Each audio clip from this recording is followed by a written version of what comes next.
Bonjour à tous, dans cette nouvelle vidéo sur les médicaments, nous allons étudier ce que l'on appelle les groupes caractéristiques présents dans les molécules. Dans le premier tableau en haut, vous voyez 7 groupes caractéristiques. Donc, le premier, le groupement hydroxyle, qui est un groupement OH. Le groupement amine, qui est un atome d'azote relié à 3 autres atomes, quels qu'ils soient, puisque vous savez maintenant que l'azote fait 3 liaisons chimiques. Vous avez un groupe hétéroxyde, qui est un oxygène qui fait deux simples liaisons avec deux carbones différents et qui est donc emprisonné en sandwich entre deux carbones.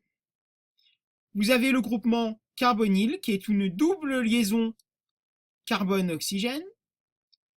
Vous avez le groupement carboxyle qui est ce qu'on appelle un groupement complexe. Pourquoi? Vous voyez que dans le groupe carboxyle, il y a ici le groupe carbonyle, un C double liaison O, et ici vous voyez qu'il y a un groupement hydroxyle OH. Donc c'est ce qu'on appelle un groupe complexe. Un groupe complexe est composé de plusieurs groupes simples. Ici, vous voyez de la même façon le groupe ester, qui possède une double liaison CO, donc un groupe carbonyle, et un COC, qui est un groupe hétéroxyde, mais c'est un groupement complexe.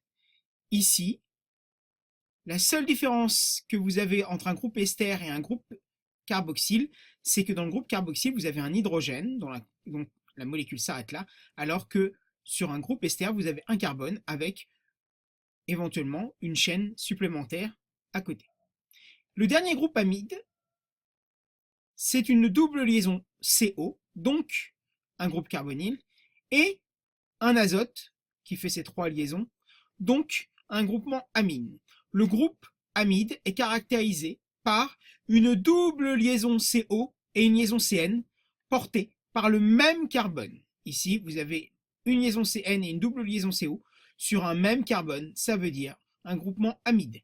Ici, donc le groupe ester, vous avez une double liaison CO et une simple liaison CO sur le même carbone. Idem pour le groupe carboxyle. Et la seule différence entre le groupe carboxyle et le groupe ester, c'est que vous avez un H dans le groupe carboxyle et un C sur le groupe ester. Donc, comment les identifier dans les molécules? On commence par identifier les groupes les plus complexes, donc carboxyle, ester ou amide, puis les plus simples. Donc on l'a dit, c'est un groupe complexe et identifié, les groupes simples qui en font partie ne le sont pas. Donc dans la première molécule en bas à gauche, l'éphédrine, vous avez un groupement OH et vous avez deux groupements amines. Ici, l'azote, vous voyez qu'il est relié à un hydrogène, à un carbone, celui-ci, et à un autre carbone. Ici, il est relié à deux hydrogènes et un carbone.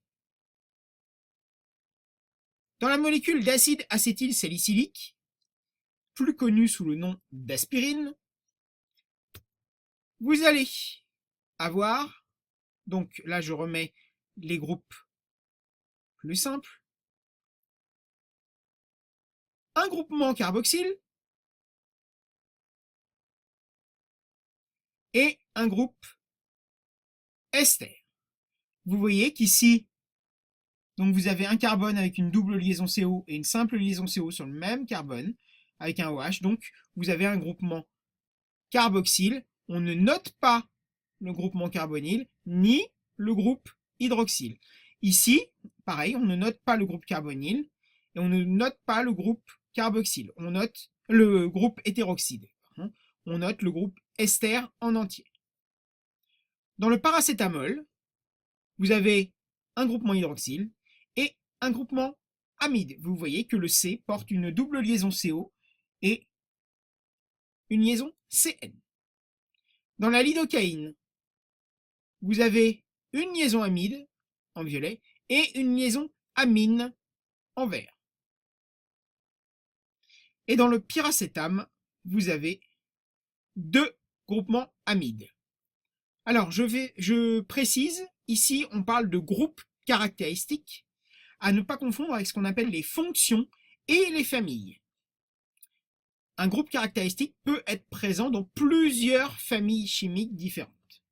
Ici, les familles des molécules, on ne les voit pas, vous les verrez plus tard en première. Merci à tous.